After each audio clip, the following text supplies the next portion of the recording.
வணக்கம் மதுரா, நமஸ்காரம். நான் உங்க சஞ்சய். இன்னைக்கு பார்த்தீங்கன்னா டே 24 24 நாளும் வந்துட்டு நம்ம பயங்கரமாக வீடியோ போட்டோம். இதுக்கு அப்புறம் வர நாளும் வந்துட்டு கண்டிப்பாக வீடியோ போட்டுருவோம். அதாவது 120 டேஸும் கண்டிப்பாக நம்ம வீடியோ போட்டுருவோம். அப்போ சொன்னதான் இப்போவும் ஒரு நாள் கூட மிஸ் பண்ண மாட்டோம். அதே மாதிரி நீங்களும் ஒரு விஷயத்தை எடுத்துட்டிங்கன்னா கண்டிப்பாக வந்துட்டு அந்த விஷயத்த நீங்கள் எப்படி எண்டு முடிகிற வரைக்கும் நீங்கள் வந்துட்டு கண்டிப்பாக போராடிட்டே இருக்கணும். ஒரு நாள் கூட கிவ் அப் பண்ணக்கூடாது. இன்னைக்கு பார்த்தீங்கன்னா செல்ஃப் இமேஜ் அண்ட் செல்ஃப் கான்செப்டை பற்றி தான் பார்க்க போகிறோம். அதுக்கு முன்னாடி வந்துட்டு எப்பவுமே ஃபுல் ஹேண்ட் டிஷர்ட் தான் போடுவேன். எனக்கு ஆஃப் ஹேண்ட் போட்டு பார்க்கலாம்னு சொல்லிட்டு சும்மா ஒரு சேஞ்ச் பண்ணலாம்னு சொல்லிட்டு பண்ணியிருக்கேன். பைசப்ஸ் தெரியுதா? 2 வருஷத்தோட ஹார்ட் ஒர்க்கு. 1ஆம் தேதியிலேருந்து இது வரைக்கும் நான் வீடியோ போட ஸ்டார்ட் பண்ணணும் அப்போலேருந்து இப்போ வரைக்கும் நான் ஒர்க் அவுட் வந்துட்டு மிஸ்ஸே பண்ணல. ஒரு நாள் கூட மிஸ் பண்ணாமல் ஒர்க் அவுட் போட்டிருக்கேன். அதே மாதிரியே நீங்களும் வந்துட்டு ஜிம்முக்கெல்லாம் போய் ஜாயின் பண்ணுங்கள். உங்களுக்கே ஒரு மாதிரி ஃபீல் குட்டாக இருக்கும். நீங்கள் போயிட்டு கண்ணாடியில் பார்க்கும்போது கிவ் அப் சில டைம்லாம் வந்துட்டு ஒரு மாதிரி பண்ண முடியாது மாதிரி இருக்கும். ஒரு ஜஸ்ட் உங்கள் பைசப்ஸ் பார்க்கும்போது உங்களுக்கே ஒரு மாதிரி கான்ஃபிடென்ட்டாக ஃபீல் ஆகும். எனக்கும் சில டைம்லாம் ஒரு மாதிரி டவுனாக ஃபீல் ஆகும்போது இப்படிலாம் வச்சு பாட்டுருந்தா கொஞ்சம் சந்தோஷமாக இருக்கும் எனக்கும். அதனால் வந்துட்டு ஜிம்முக்கு மறக்காமல் போய் ஜாயின் பண்ணுங்கள். இப்போ பார்த்தீங்கன்னா செல்ஃப் இமேஜ் அண்ட் செல்ஃப் கான்செப்டை பற்றி தான் பார்க்க போகிறோம்.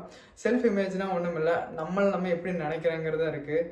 அதே மாதிரி இன்னொன்று இருக்குது, மற்றவங்க நம்மளை எப்படி நினைக்கணும்னு நம்ம நினைப்போம். ஜஸ்ட்டு நான் ஒரு சின்ன எக்ஸ்ப்ளனேஷன் மூலிமா சொல்கிறேன். ஃபஸ்ட்டு ஒரு சயின்டிஸ்டெல்லாம் இருக்காங்களா, அவங்ககிட்ட தூக்கிட்டு போய் ஒரு 2 கொடுக்குறாங்க. அந்த 2 வந்துட்டு இன்டெலிஜென்ட்டான எலின்னு சொல்லிட்டு போய் கொடுக்குறாங்க.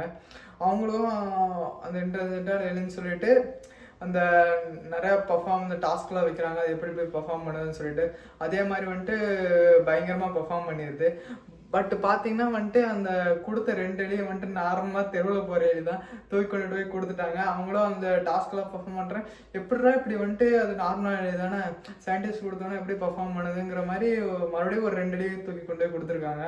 அதுவும் வந்துட்டு பார்த்தீங்கன்னா இப்படி தான் சொல்லி கொடுக்குறாங்க, அது வந்து இன்டெலிஜென்ட்டான எலின்னு சொல்லிட்டு. அதனால் போயிட்டு மறுபடியும் அதுக்கு நிறையா டாஸ்க்லாம் கொடுக்குறாங்க. அதையும் பார்த்தா வந்துட்டு நல்லா பர்ஃபார்ம் பண்ணுது. என்ன காரணம்னு பார்த்தீங்கன்னா அங்கே இன்டெலிஜென்ட்டான எலின்னு சொல்லிட்டு கொடுத்துட்றாங்க. அதனால் அங்கே இருக்க சயின்டிஸ்ட், அங்கே லேப் ஆர்டிஸ்டெல்லாம் வந்துட்டு அது கொஞ்சம் நல்லா செல்ஃப் கேர் பண்ணுறாங்க. தூக்கி வந்துட்டு கொஞ்சிறாங்க, அது பண்ணுறாங்க இது பண்ணுறாங்க, நல்லா கொஞ்சம் கேர் எடுத்து பார்த்துக்கிறாங்க. அதனால என்ன ஆகுதுன்னா வந்துட்டு அந்த எலிக்கெல்லாம் வந்துட்டு ஆக்சிடோசன் சொல்லிட்டு ஒரு ஹார்மோன்ஸ் இருக்குது. ஆக்சிடோசன் ஒரு ஹார்மோனா, லவ் ஹார்மோனு.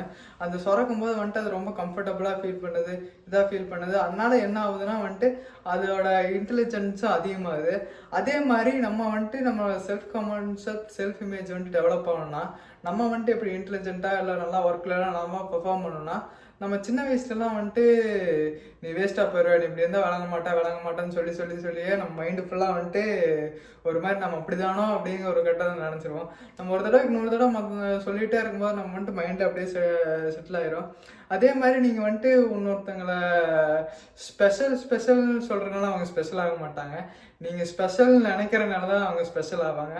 அதே மாதிரி மற்றவங்க வந்துட்டு நீங்கள் ஸ்பெஷல் உங்களை சொல்லணும்னு சொல்லிட்டு இல்லை, பட் உங்களுக்கே அந்த இதை நீங்கள் திருப்பி ஒரு விஷயத்த சொல்லும்போது, ஸ்டார்டிங் சொல்லும்போது உங்களுக்கே அவங்க நம்ப முடியாது. எப்படி சொல்கிறேன்னா, நான் ஒரு கிரேட் அத்லட் ஆகணும், நான் ஒரு ஃபிட்னஸ் வந்து பைசப்ஸ் 6 பேக்ஸ் எல்லாம் வைக்கணும், இல்லைனா வந்துட்டு நான் ஒரு கிரேட் மெஜிஷியன் ஆகணும், இல்லை ஒரு யூடியூபர் ஆகணும் அப்படின்னு தான் நினைப்பீங்க. இல்லைனா வந்துட்டு நான் நார்மலாக ஒரு நாள் டாஸ்கில் பர்ஃபார்ம் பண்ணணும், நான் ஒரு விஷயம் எடுத்து நல்லா கரெக்டாக முடிச்சிருவேன் இப்படின்னு நினச்சிங்கன்னா ஃபஸ்ட் என்ன சொல்லுவாங்கன்னா, இந்த ஃபுல்லாக நீ ஒரு விஷயத்தை எடுத்து ஒழுங்காக பண்ண மாட்டேன், எடுத்த நீ வந்துட்டு ஒன்றா இது பண்ண மாட்டேன். அது என்ன ஆகுனா கொஞ்சம் நாளில் உங்களோட சப்கான்ஷியஸ் மைண்டில் ஸ்டோர் ஆக ஆரம்பிச்சிடும். ஸ்டோர் ஆனதுக்கப்புறம் என்ன ஆகுனா அதை கேட்க நம்ம அப்படிதானோங்கிற மாதிரி நம்மளே அறியாமல் அந்த மைண்டு அப்படியே ஏற்றிக்கும். அதனால வந்துட்டு அதை உடைக்கிறதுக்கு என்ன பண்ணலான்னா, டெய்லி ஒரு சின்ன ப்ராக்டிஸ் தான். இதை மட்டும் பண்ணி பாருங்க. நானும் ஃபஸ்ட்டு ஒரு லேசியாக வந்துட்டு ஒன்றுமே பண்ணாமல் தான் இருந்தேன். ஜஸ்ட் காலையில் இருந்துட்டு நான் வந்துட்டு ரொம்ப நல்லா பர்ஃபார்ம் பண்ணுவேன். எனக்கு வந்துட்டு உண்மையை சொல்ல போனால் பயங்கரமாக பண்ணிடுவேன். எனக்கு வர டாஸ்க்கெல்லாம் நான் அடித்து தூக்கிட்டு போயிட்டே இருப்பேன். அதே மாதிரி நீங்கள் ஒரு விஷயத்தை நினச்சி நீங்கள் ஒரு எப்படி சொல்கிறோன்னா, ஒரு மெஜிஷியன் ஆகணும், எல்லாம் வந்துட்டு ஒரு ஆர்டிஸ்ட் ஆகணும்னா காலையில் வந்து சொல்லுங்கள், ஐ எம் ஆர்டிஸ்ட், நான் ஆர்டிஸ்ட் ஆக போகிறேன், ஐ எம் ஆர்டிஸ்ட். நான் ஆர்டிஸ்ட் ஆக போகிறேன்னு சொல்லாதீங்க, ஐ எம் ஆர்டிஸ்ட். அது சொல்ல என்ன ஆகுனா வந்துட்டு சப்கான்ஷியஸ் அப்படியே ஸ்டோர் ஆக ஆரம்பிக்கும்.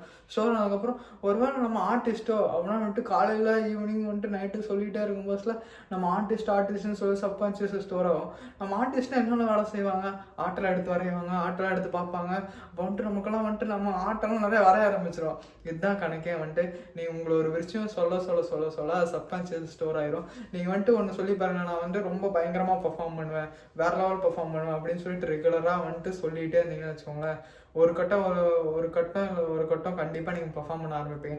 நானும் ஃபஸ்ட்டு வந்துட்டு ரொம்ப லேசியாக வந்துட்டு படுத்து இருந்துச்சு, ஒரு பெட்டை கூட மடிச்சு வைக்காம ஒரு சாப்பாட்டு வாட்டில் அப்படியே விட்டுருவேன். எனக்கெல்லாம் வந்துட்டு உட்காந்த இடத்துல ஸ்கோர் வரணும் அந்த மாதிரி இருந்தேன்.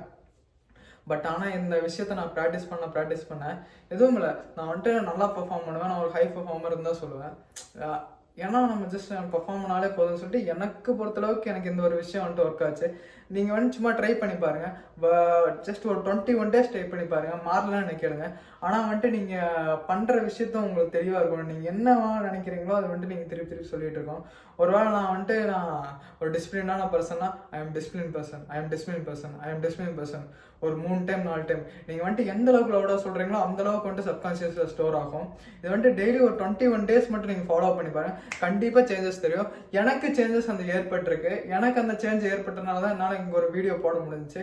நான் ஒரு நல்லா பெர்ஃபார்ம் பண்ணுவேன் என் மைண்ட்லேயே ஏற்றுனால தான் என்னை அறியாமே வந்துட்டு நான் ஒரு நல்லா பெர்ஃபார்ம் பண்ண ஆரம்பிச்சிருக்கேன். அதே மாதிரியே வந்துட்டு நீங்களும் ட்ரை பண்ணுங்கள். நான் எனக்கும் சின்ன ஒர்க் அவுட் ஆன விஷயத்தில் இதுவும் ஒன்று. ஜஸ்ட் வருதோ வரலையோ அது மேட்டர் கிடையாது, சும்மா ஃபஸ்ட்டு ட்ரை பண்ணி பாருங்கள். ஒரு 21 days ட்ரை பண்ணி பாருங்கள், கண்டிப்பாக வந்துட்டு சேஞ்ச் ஆகும். இதுதான் இந்த வீடியோவில் உங்களுக்கு சொல்லணும்னு வந்தேன். ரொம்ப வந்துட்டு பவர்ஃபுல்லான டெக்னிக் பண்ணாமல் இருந்துடாதீங்க. ஜஸ்ட் ஒரு 21 days தான். நீங்கள் வெறும் பெரியவெல்லாம் மலையெல்லாம் தவிர்த்து போகிறது இல்லை, வெறும் மூணே ஒரு வேர்டு தான் சொல்ல போகிறீங்க. அதுவும் நீங்கள் உங்களுக்கு பண்ணுற விஷயத்த சொல்ல போகிறீங்க. என்ன பண்ணுறீங்க, நீங்கள் டிசிப்ளினாக இருக்கணும்னு வச்சுன்னா ஐ எம் டிசிப்ளின் பர்சன். அதே வந்துட்டு நீங்கள் நல்லா பர்ஃபார்ம் பண்ணணும்னா ஐ எம் ஹை பர்ஃபார்மர். வாய்க்கொள்ளது. அதே மாதிரி நீங்கள் ஒரு எந்த வேலையை முடிக்கணும்னு சில வேலையெல்லாம் வந்துட்டு எப்போவுமே பண்ணிட்டு இருப்பீங்க, பாதியோடு எழுந்திரிச்சு போயிடுவீங்க. அதே மாதிரி மைண்டில் சொல்லிக்கோங்க, நான் எந்த ஒரு வேலையை எடுத்தாலும் வந்துட்டு நல்லா பண்ணி முடிச்சிடுவேன், எதாக இருந்தாலும் நேரத்துக்கு பண்ணி முடிச்சிடுவேன். கால் இருந்துச்சு அது ஒரு 3 டைம் நீங்கள் சொல்லணும். இது ஒரு மந்திர வார்த்தை மாதிரி வச்சுக்கோங்களேன். சும்மா ட்ரை பண்ணி பாருங்கள், கண்டிப்பாக ஒர்க் ஆகும். எனக்கும் ஒர்க் ஆச்சு. இதே அந்த வீடியோவில் சொல்லணும்னு வந்தேன். அடுத்த வீடியோவில் பார்க்கலாம். பை.